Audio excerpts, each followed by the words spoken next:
ఆదికాండము 10వ అధ్యాయం.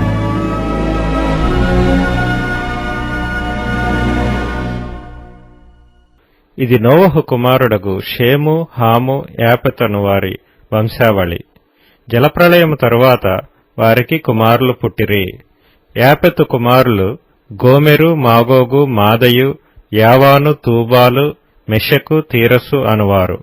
గోమెరు కుమారులు అష్కనజు, రీఫతు, తోగర్మా అనువారు. యావాను కుమారులు ఎలీషా, తర్షీసు, కిత్తీము, దాదోనీము అనువారు. వీరి నుండి సముద్ర తీరమందుండిన జనములు వ్యాపించెను. వారి వారి జాతుల ప్రకారము, వారి వారి భాషల ప్రకారము, వారి వారి వంశముల ప్రకారము ఆయా దేశములలో వారు వేరైపోయిరి.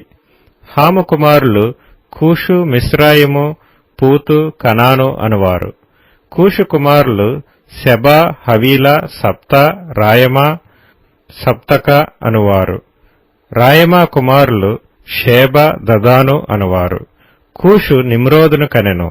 అతడు భూమి మీద పరాక్రమశాలి అయి యుండుటకు ఆరంభించెను. అతడు యెహోవా ఎదుట పరాక్రమము గల వేటగాడు. కాబట్టి యెహోవా ఎదుట పరాక్రమము గల వేటగాడైన నిమ్రోదు వలె అను లోకోక్తి కలదు.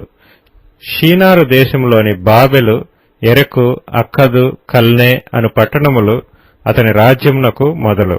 ఆ దేశములో నుండి అష్షూరుకు బయలుదేరి వెళ్లి నినివేను, రహోబోతీరును, కాలహును, నీనివేకును, కాలహుకును మధ్యనున్న రెసెసును కట్టించెను.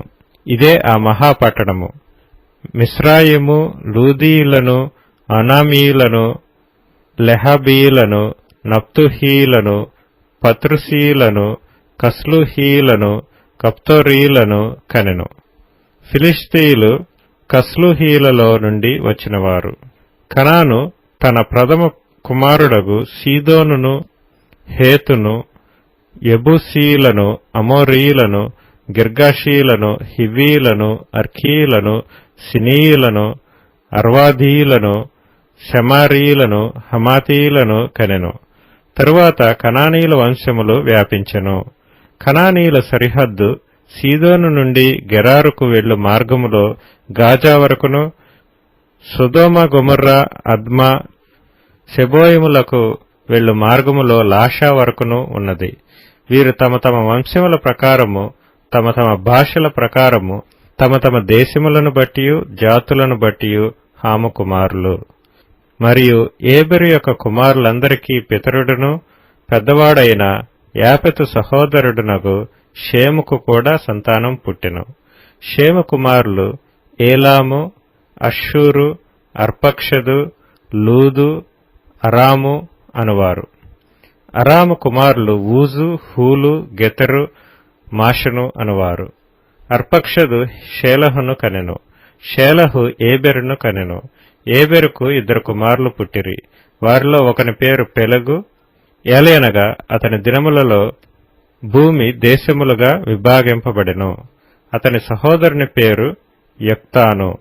యొక్తాను అల్మోదాదును, షెలపును, హసర్మావెతును, ఎరహును, హదోరమును, ఊజాలును, దిక్లాను, ఓబాలును, అబీమాయలును, షేబను, ఓఫీరును, హవీలాను, యోబాబును కనెను. వీరందరూ యొక్తాను కుమారులు. మేషా నుండి సపారాకు వెళ్ళు మార్గములోని తూర్పు కొండలు వారి నివాస స్థలము. వీరు తమ తమ వంశముల ప్రకారము, తమ తమ భాషల ప్రకారము, తమ తమ దేశములను బట్టియు, తమ తమ జాతులను బట్టియు షేము కుమారులు. వారి వారి జనములలో వారి వారి సంతతుల ప్రకారము నోవహు కుమారుల వంశములు ఇవే. జలప్రవాహము గతించిన తరువాత వీరిలో నుండి జనములు భూమి మీద వ్యాపించెను.